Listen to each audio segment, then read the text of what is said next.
everyone, it's Victoria George-Veale and welcome to episode 7 of The Good News Show. Hallelujah, hallelujah. And today is a very special day. It's Sunday the 14th of March and it's Mother's Day. So a very, very big happy Mother's Day to all of the wonderfully inspirational mothers out there and of course to my mum. I hope you will have a wonderful day. So I'm guessing that people are going to be sending their mothers chocolates, flowers, maybe some wine. It's actually a really good idea to make a cake as well because it's a fun thing to do and it's something so scrummy to eat. Ooh, I fancy a cake myself now. I might just make one.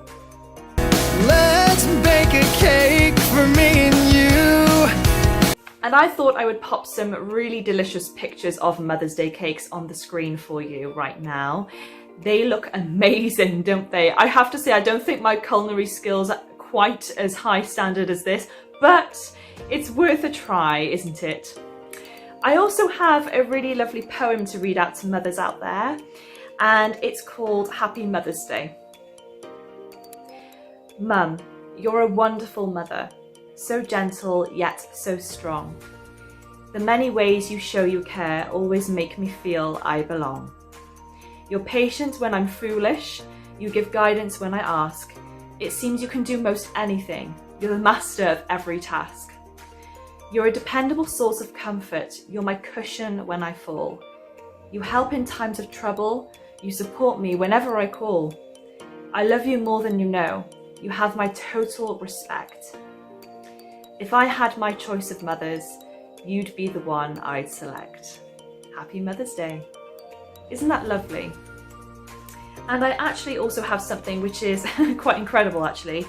My mother made this special card for my granny, so my mum's mum, and it's 51 years old, so I thought that I would show you this rather antique card, and it's a really good idea actually, and I never knew that my mother did this, but it's a card, okay, so it's like this. It's, as you can see, it's very old and antique, so it's got staining on through the years now, but it's actually a doily, and these here are cut out egg cups, painted of course, and it's just a thin piece of cardboard connected to another piece of cardboard with a message inside.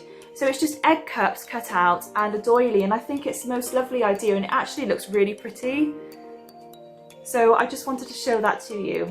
A card that's been with us for 51 years. Incredible. Now I have some exciting news which is fresh off the press regarding a special toad in the world, and it's called a harlequin toad. So here we go. One of the world's rarest toads, the harlequin toad, has been successfully bred in captivity for the first time outside its country of origin. The toad is originally from Panama, and it's taken 3 years of painstaking work since 6 toads arrived in a Manchester museum. The team recreated boulders, rocks, and a natural turbulent tropical stream where the toad naturally lays its eggs. That's the sort of news we love to hear, anything to do with nature, animals, reptiles, etc. It's really great that they are healthy and that they are breeding. So on our St. David's Day special, which was our last episode 2 weeks ago, we actually held a very small quiz with one special question. And this week we're going to find out who the lucky winner is.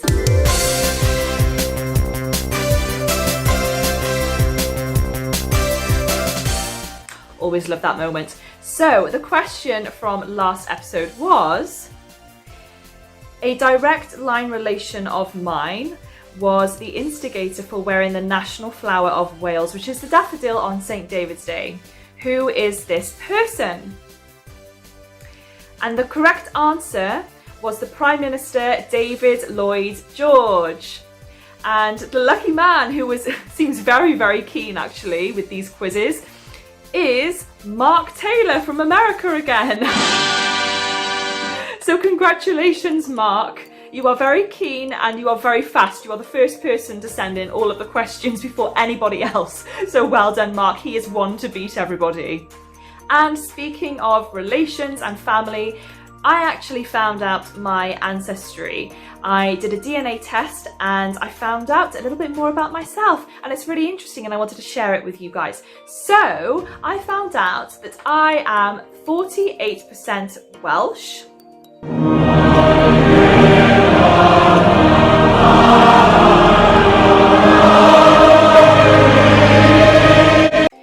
I'm 34% English.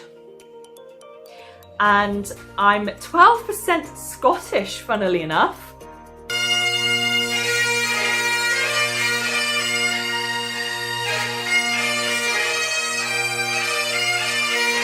And last but not least, I'm 6% Irish.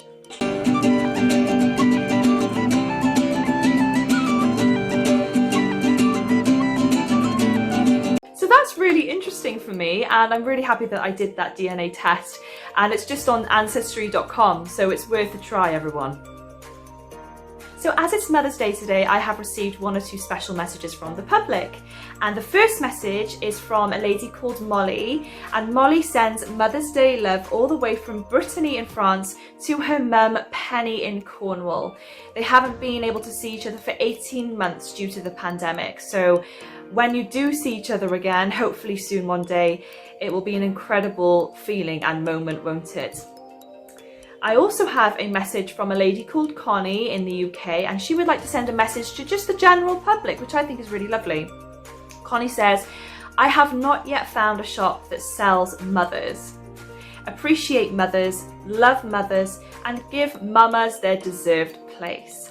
It takes someone special to be a mum. How true is that?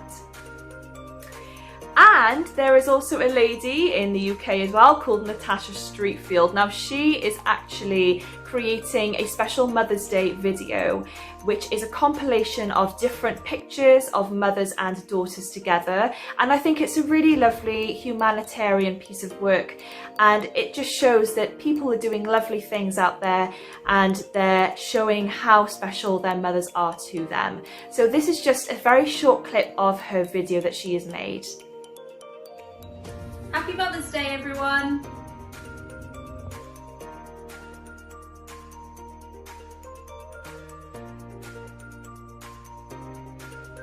As it's Mother's Day, I have sourced quite a funny little story. It's not from myself, it's from someone called Nancy, but it is quite endearing, and I think a lot of us can relate to what I'm about to say. So my friend Nancy and I decided to introduce her mother to the magic of the internet. We took her to the website Ask Jeeves. We told her it could answer any question she had, obviously within reason. As I sat with my fingers poised over the keyboard, Nancy's mother thought a minute, then responded, "How is Aunt Helen feeling?" I just thought that was so lovely to share with everyone out there, and it's definitely something that I think a lot of us can relate to. So to finish off this episode's show, it's actually regarding the local mountain goats in Llandudno. The goats have struck again! So these goats have been seen to be queuing outside barbers, they've invaded hotels in Llandudno, but now they clearly are in need of some retail therapy. They have been spotted the other week outside Primark. Ground floor perfumery, stationery and leather goods, wigs and haberdashery, kitchenware and food.